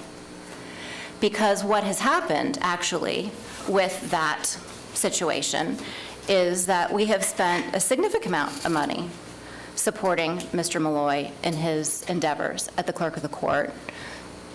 We told him no last year on a couple of items, And because we told him no and didn't give him the full amount of money, he's suing us. Actually, he's suing you. So now we're in court, and we're spending money on lawyers because we didn't give the clerk all of the money that he asked for. And the attorney is now looking at me like, stop talking because it's open litigation. Okay, no, okay, good. I just think we need to set the record straight about where funds are spent, how it gets asked for, the amount of money that we have spent on the courthouse annex is significant. The number of times that I was asked to make improvements and changes and upgrades that increased the cost of the courthouse annex for Mr. Malloy, it was considerable. I was not intending to do this, but that really struck a chord with me. So if that did not happen, Mr. Malloy, I certainly hope you will set the record straight. Yes, I like that, and thanks for bringing this up. And one of the complexities of my budget is your funding is one part of three parts. So it gets very complex in working with you. If you could zoom into the top part of this, because the numbers I presented were accurate. And if you look, I did apples to apples, because I know I have been coming to you to pay for county responsibilities. Sorry, my hand's in the way there. If you look, and these are audited numbers in 2006 total revenue. Now remember, I have three sources. There's the county funding for the comptroller and county-related expenses, Article 5 related expenses, which is the disagreement that I'm currently having with the county. There is the non-court, things like weddings, passports, recording fees. And then there's the Clerk of Court Operations Corporation. Those three budgets together, plus the different sources of revenue from recording that go to the $1.90 trust fund. When you look total revenue that my office received in 2006 under the previous clerk, $19,857,000. We're talking 19 years ago, to be accurate? 18 years ago. Okay. But these are audited numbers. This is fiscal year 2006. Last year, it was $20,686,000. So I know it sounds like I'm coming to you for a lot, but what is happening is on the non-court side, what Clerk Marion Morris would do is she would pay for a lot of county responsibilities, such as the auditors, such as the JDE system, such as the financial system, such as Article 5 court-related expenditures. You knew Mary Ann. One of the reasons she did it is she didn't want to have the county have any control over her office. And she also did things with a lot of paper. There wasn't much technology back then. So you fast forward, and what has happened is because we don't get any money on courts. We get zero. We don't get any money on non-court. We get zero. We start off the year with zero. And what happens is the state will tell us what we can keep if we collect it. So on the CCOC side, the court side, we were told we can keep $10.1 million this year. We're going to collect in excess of that, so we will have to send that back to the trust fund, which gets split. Half of that goes to the state. But when you look at the non-court, and this is where I spent a lot of time with Darren and the staff last year, and we had gentlemen's agreement on how we can move forward. What has been happening is the non-court recording revenue, which is all this is capped by state statute on fees that were set up 18 years ago. Nothing has changed. It's $10 to record a document today. It was $10 15 years ago. $30 to get married. It was $30 15 years ago. There is no inflation adjustment to it. So what has happened over the years is because you can see the recording money has dropped in half, and so has the court technology funds and that sort of thing. So while as the clerk's office was paying county bills for all these years, what has happened is there's more responsibilities on technology, more innovations, more things we have to do, more reports we have to do for FDLE and courts and all that sort of thing. So we have to do more work, and the revenue has dropped in half. So the clerk before would pay for county responsibilities out of non-court money, which is not there now. That's why they ask for the county to help and take over some of these payments for responsibilities has increased for the year. Over the years, is because there's just not money there. I don't know if Okay, that let's- answers your let's- question, but if you look at apples to apples, we have basically the same amount of money. If you factor inflation, that's the green section, we're 10 million below in the inflation-adjusted dollars as we were 18 years ago. We have about 60 fewer employees. We have cut our square footage. We've donated part of our warehouse to the sheriff and the supervisor of election for them to store their records and other items there. So we're being a good partner, but overall, our budgets are flat from 18 years ago. Well, I Mr. mean, Mo- those are the numbers. Mr. Malloy, let me just,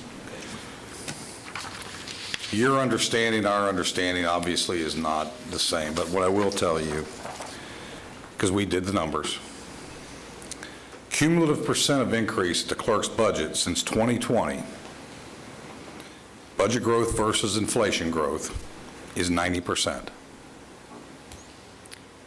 It's the highest of any constitutional.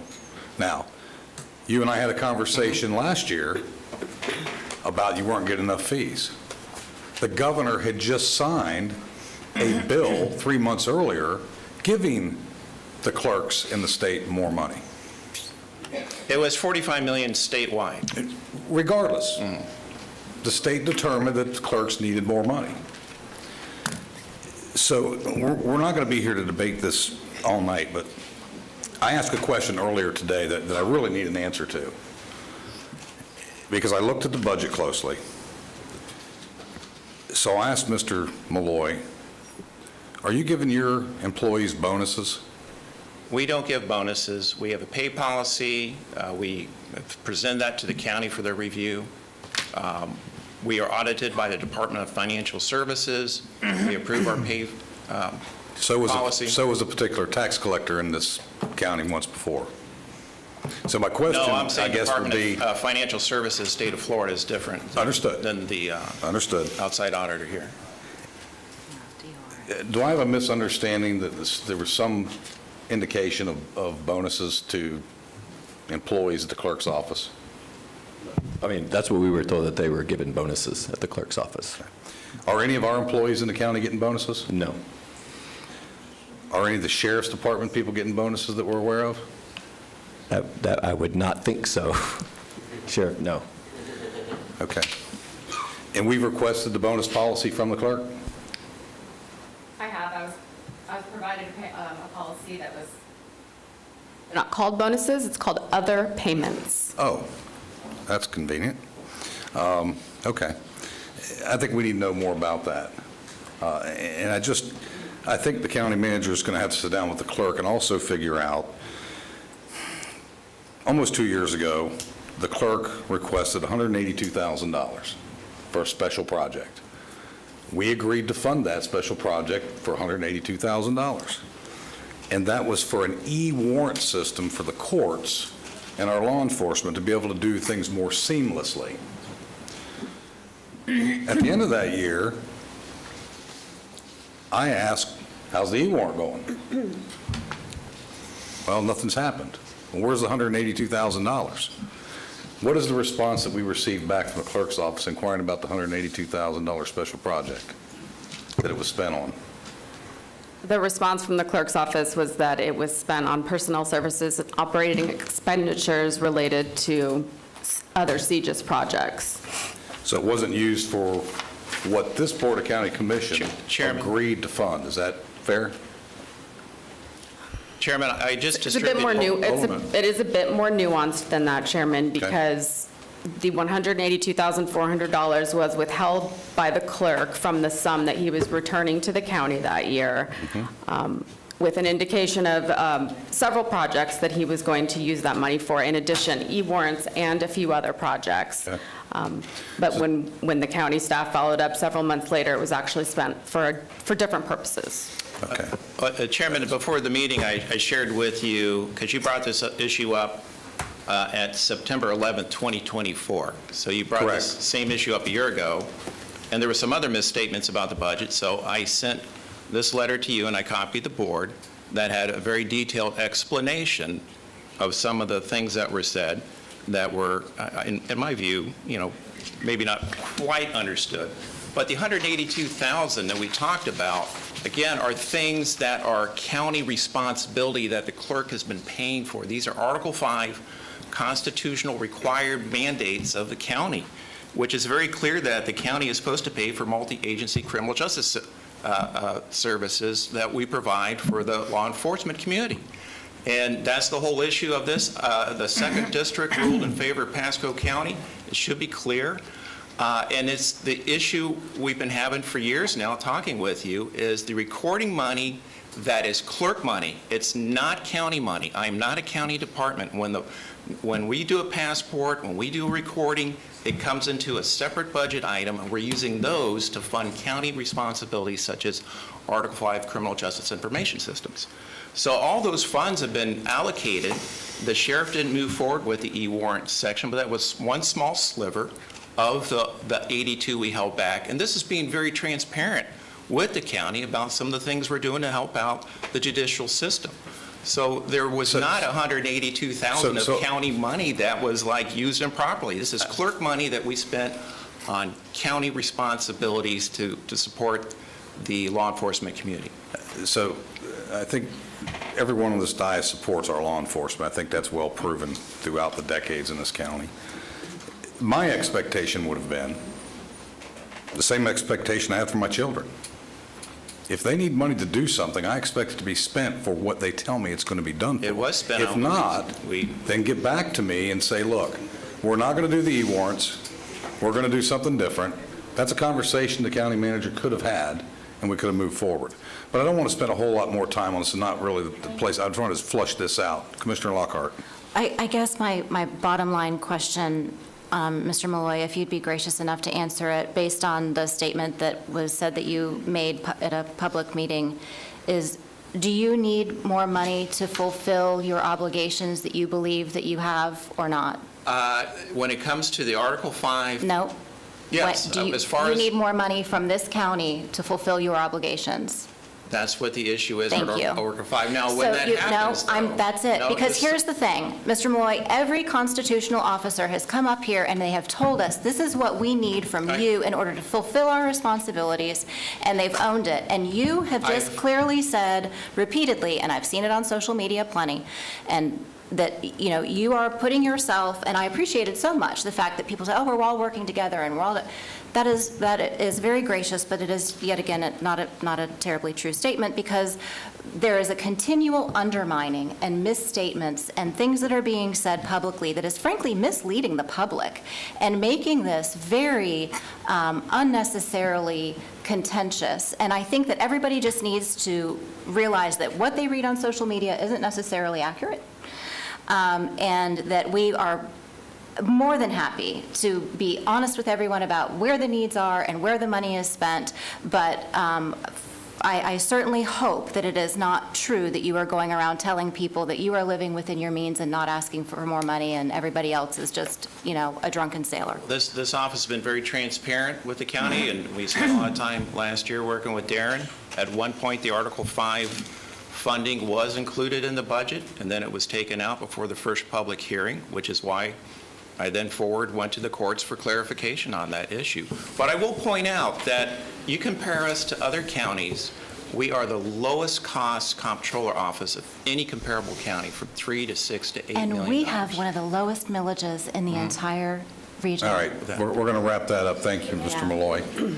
Commissioner Herr has been patiently banging on the desk, raising her hand. Commissioner To wrap it up, I think if there's one thing, there's a lot of things about that may have been extremely uncomfortable, but we are comfortable in the uncomfortable when we're fighting for tax dollars.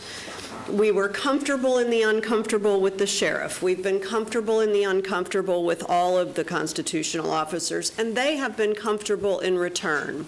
Where I think we may have gotten a little sideways is that the public speeches were a little bit different than being comfortable in the uncomfortable and trying to work together to spend money as expeditiously as we can to make sure that the services that we guarantee you are out there. So I would just say, good job. Good job. We all want the same thing. We need to be treating each other respectfully speaking factually because the numbers matter. And when we're mixing apples and oranges with these budgets, which is really easy to do because every single constitutional officer, Tim's nodding his head, every single constitutional officer has an exceptionally complex budget, regardless of how small it is, as do we. So we go out into the public and speak differently about things, and then we get accused because this is what happens in this day and age of who's lying and they're not and we are. Let's not do that, Seminole County. Let's be above it. I believe we're above it, so let's advance. I really do think that where I'd like to leave this is with these thoughts. Number one, there is no way we'd be standing in front of you with accurate information if we didn't have Mr. Jex standing here in front of you giving us this. There is never a number that we ask for that he can't give us. It may take him some time, because he digs deep, but he gets it to us. And he does that for you all as well. I think some of you have actually met with him.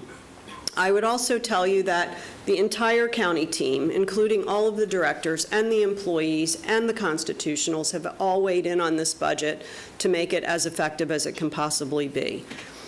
To my fellow commissioners, this sucks. And we know that. We all know Not it. a word I like to use in public, but that's the reality of it. But it's now our turn to stand tall and do the right thing for the citizens. And in my opinion, that is guaranteeing property values, public safety, and quality of life in this community, and not cutting this short. So, Chairman, I'll turn it back to you. All right, anyone else need to weigh in before we move to the Mr. Jex Ask? I think we all know what Mr. Jex Ask Right. is. So I'll look Yes, for the Mr. board for Chairman. action. Yeah, Mr. Chairman, let me just make a comment. Sure. Say something. I said this before, property taxes are property value protection and property insurance protection. If we didn't have the property taxes and therefore couldn't pay for public safety, fire, utilities, everything else that we have, that your value of your most important asset would be in the dumpster, quite frankly. Earlier today, or at the last meeting 2 weeks ago, I told you that I think each and every one of us up here felt sick about this. Commissioner Hurd just said it in a different way. I'll be in It's trouble true. when I get home tonight about that. And you know, like everyone else, I've been searching for opportunities to reduce this budget, to reduce the increase. I'm not saying to eliminate the increase, to reduce the increase.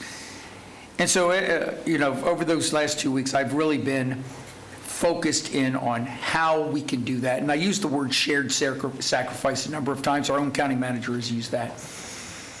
And so, speaking to a number of you here today and in the audience until the wee hours last night, continuing to work on this, as I have been for 2 weeks, I came up with a plan to reduce slightly, because that was the best I could do, slightly, using shared sacrifices and cutting each and every one of the constitutional budgets as well as ours in a slight manner so that we could all work together. And then in presenting it to Mr. Jex and presenting it to the county manager today, we negotiated, came up with a different one, which was a little bit less of a reduction. And I asked them just to see what the reaction would be. And I will tell you this. As much as I hate increasing taxes, and as much as I do not want to vote for this millage increase, I love Seminole County more.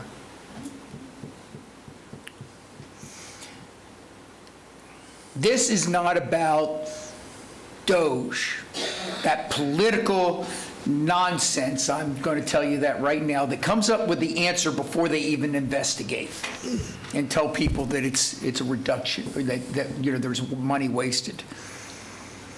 This is about protecting the stability of this county and its budget, its programs, and its quality of life. which is second to none in this state. And most importantly, it's to ensure that the taxpayers can be looked in the eye and tell you that we've done every single thing that we could to keep this budget low. Now, I'll tell you, the best I could do is 0.53, and we're asking for 0.5371.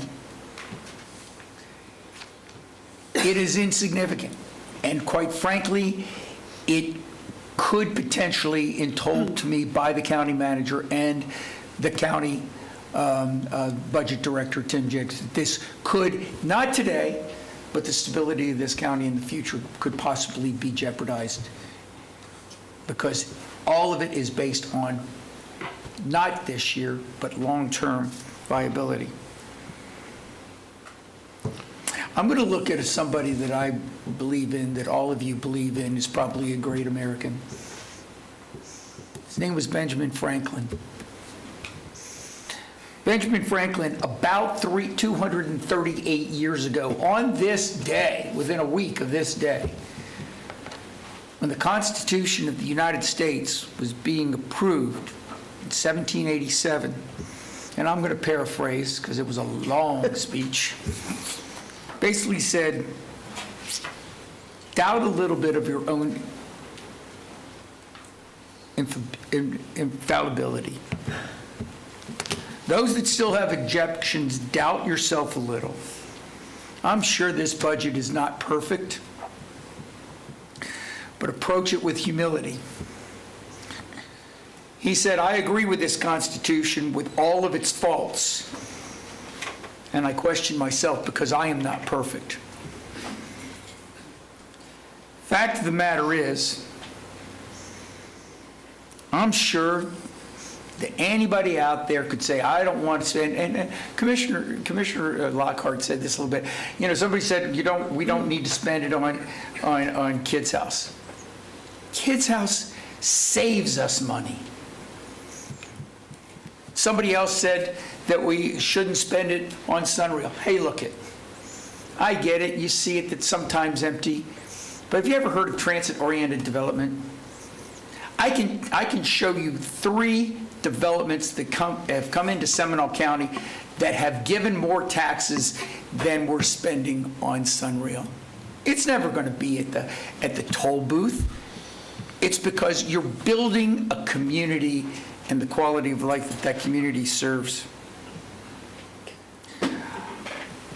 I want a budget that's resilient, that's stable, and has sustainability.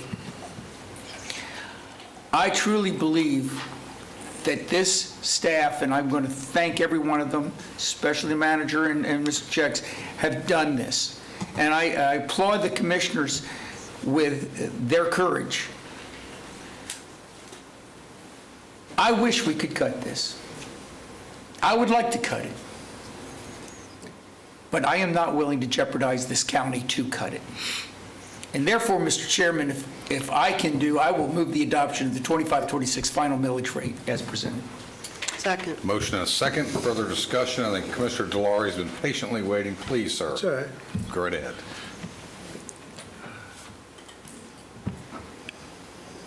The citizens definitely have the right to have full transparency, and we do that on a regular basis. And I will tell you that every county commissioner, including all the staff, including all the constitutionals, try their hardest to be fully transparent in every which way possible. I'd also tell you that county budgets are not easy, and I think each one of us alluded to that in its own way. I will tell you also that no matter how much you think you studied the budget, there's always another piece of it you can actually learn, including Mr. Jex at times, because the rules do change on a regular basis. Is that correct, Mr. Jex? That's right. I will also tell you the constitutional officers, all 5 of them do a phenomenal job. You will not find any one of them that have anything to hide, because they're all transparent and they truly are looking out for the best of all the citizens of Seminole County. There's a lot of different ways that we can slice the budget. And we talk about the sheriff. I know he's standing in the back of the room. We're very lucky to have the sheriff. I say that because one of the things that this sheriff has done many times, as well as his predecessors, they've found ways for us to save money. Sheriff does not have to run the jail. Other counties contract privately to run the jail. When other counties do that, they not only have to pay an outside firm, but they got to figure that outside firm profit. The sheriff does it for cost. The sheriff also does probation for cost. The sheriff also does his portion of dispatch for cost. We don't contract that out. So thank you, Sheriff, for your hard work, your dedication, and for putting your men and women in front of that, us, in that gap of safe and danger.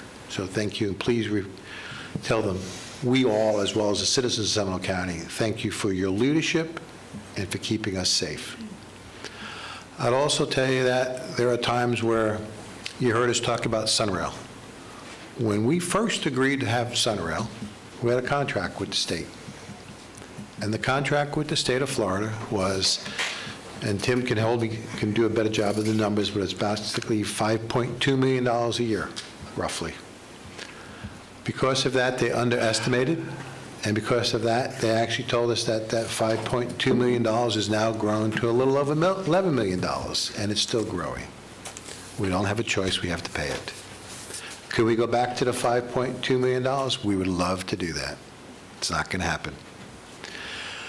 There's a lot of things in this budget that when people say, why are you giving money to an organization? And you heard people talk about Kids House.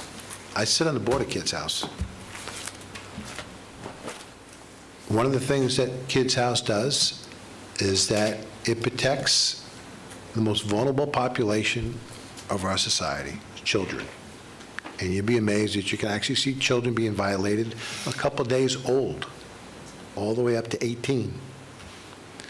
And what Kids House does is does the full investigation and also helps law enforcement and gives therapy to those individuals. I can spend hours talking about them, but we're not going to do that. We could contract out to a private entity like other counties do, but we don't. There's a lot of things we do that I wish we didn't have to do. Same thing with the court systems. We actually pay for some of the magistrates because we could have people tied up in the court system for a lot longer than what they're being tied up with today. By us paying for some of the magistrates, it actually expedites that and actually saves not only time but money. We can go on and on and on about all the wonderful things that this budget does and all the wonderful things that this budget saves money on. Economic development. We have a couple of individuals that have worked hard over the past couple of years, and there's one individual sitting in the room. His name is Guy. Guy has actually worked with all the property owners of the hoteliers, developing a tourism tax district. It's the only one in the state of Florida, the size that it is. There are other districts, but they're a lot smaller. Property owners of those hoteliers have actually agreed to tax themselves so that we can actually bring more businesses into Seminole County. That is economic development. As Commissioner Hurst said, it's the hoteliers that are taxing themselves for that indoor sports complex if we do it. If we don't do it, that money will have to be given back to those property owners that they agreed to give us and to bring economic development into this county. We could go on in such great detail that we could be here until the wee hours of tomorrow talking about it. I will tell you the big issue for me in this budget, it's not the budget. I think this budget is very solid. I think this budget is very solid in being very frugal with your money. But the issue that I have is we need to be doing a better job working with the 7 cities and reducing duplication of services. There's a commitment from this board as well as our staff to do that as we move forward. We are doing that, and we've tried to do it, and we will hopefully do that next year to reduce duplication of services. And I see that as the low-lying fruit that we can actually pluck for next year. But the 7 cities have to come to the table. Hopefully, they'll have this charge, because I know that a lot of them are raising their millage rate as well. And hopefully, as we move through these next months and this next year, we can actually reduce your budget and reduce the millage. Can't promise you that, but the 7 cities need to come to the table with us. I know we've been reaching out. And again, I can keep on talking in many different areas, Mr. Chairman, so I needed to at least get that off the table. But I wanted to thank everyone for the hard work. I know the county staff, Tim Jex is front and center, as well as the county manager. Thank you for that. All the directors of all the different departments are front and center. Thank you. And I would also tell you, all the 5 constitutional officers, this budget is solid. Thank you very much, Mr. Chairman. Absolutely. We have a motion and a second. All those in favor? Aye. Opposed, like sign? Nay. That's for the millage rate. 4-1, motion carries. I will look for a motion from the board on the next item, the final budget. Mr. Chairman, I'd like to make a motion to approve the final budget. A motion Second. and a second. Any further discussion? Yes. Yes. Yes. Just one thing. Commissioner Constantine. In this budget, we have got, and I'm just asking, and I've gotten assurances from everyone that when we're looking at future budgets to keep this sustainable, we've got to keep the asks down from everybody. No more double-digit increases from any of the constitutionals or anybody else. We've got to keep this budget down, or unfortunately, we'll be back here again, because that's, again, 66% of the budget. Commissioner Lockhart? I'm going to pass. Commissioner Doyle, did you need to say anything? I'm good. Commissioner Herr? I don't understand how you can vote for a budget that you can't fund. So I asked this question the last time of this no on the tax, but I'm going to vote for the budget that's going to eat into the Folks, try to be quiet back there. We into the appreciate it. reserves. And so I just wanted, my understanding is that that would create a structural deficit, and we don't print money. So how does that work? It's a statement that the 7 cities and us need to work better together So you're counting on us to vote, yeah, you counted I'm not on us counting to on you at vote all. for the millage We increase can to also go carry, into so you reserves, could have too. a statement. Just telling you where I feel. I appreciate that. I'm comfortable in the uncomfortable, but I'm super uncomfortable with that. I would tell you before I call the vote on this, that I'm sure Mr. Jex is going to be happy we're done calling him every waking minute. And I will tell you, Mr. Jex, I've called him after hours. You know, I'm going through my budget book. What about this? What about that? When I first arrived here in 2018, went through the first budget session, I was appalled over one thing. And when I asked the question, I'll give staff the credit, they answered it directly and honestly. My question was, do we really have $160 million of deferred maintenance going on in this county? And the answer was yes. I said, wait a minute, the taxpayers paid for that infrastructure, paid for those improvements, and you're telling me we're not funding to maintain what the taxpayers already paid to build? And the answer was, we've been told the money's not there to do it, and we don't have the budget to do it. We've worked on that. We've worked on that for the last 6 years and whittled that down to a much lower number. But then yet today, we understand that animal services, and I heard tonight, $20 million is still needed, which is not in this budget. And there's many other things that aren't in this budget. But I will tell the public that is here, in all the meetings I've been with my fellow commissioners, all the hearings, all the budget work sessions, all the retreats we went on,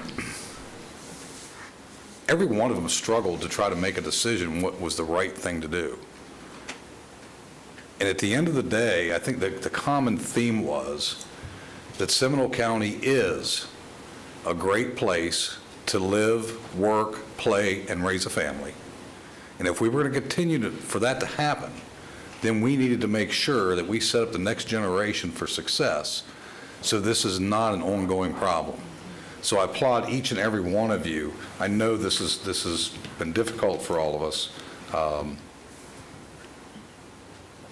but we were sitting here to make tough decisions. We really were. It's uncomfortable. None of us like it.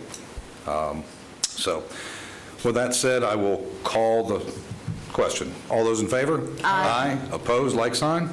Carries unanimously. Thank you all very much. We sincerely appreciate you. We do value you folks coming in. If you have any questions still on any of the budgets, we're happy to make sure you get the answers. Thank you all again. Charity, I will make sure